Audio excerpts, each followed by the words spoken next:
ইসলাম বলেছেন, একজন মুমিনের পায়ে যদি একটা কাঁটা বিঁধে, চলতে চলতে একটা কাঁটা বিঁধে, এর বিনিময়ে আল্লাহ পাক তার গুনাহগুলো মাফ করে দিবেন।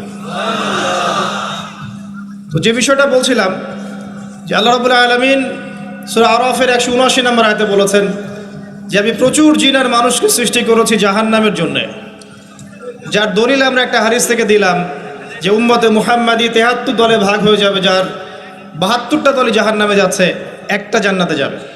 তার মানে সংখ্যা কম হচ্ছে।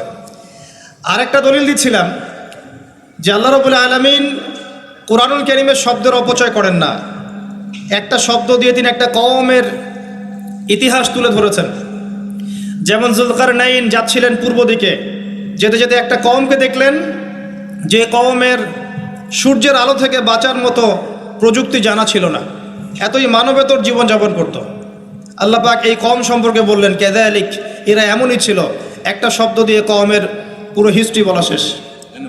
এই কাযালিকা শব্দ দিয়ে আপনি তাফসীর দেখতে পারেন এই কওম সম্পর্কে কত কি বলা হয়েছে।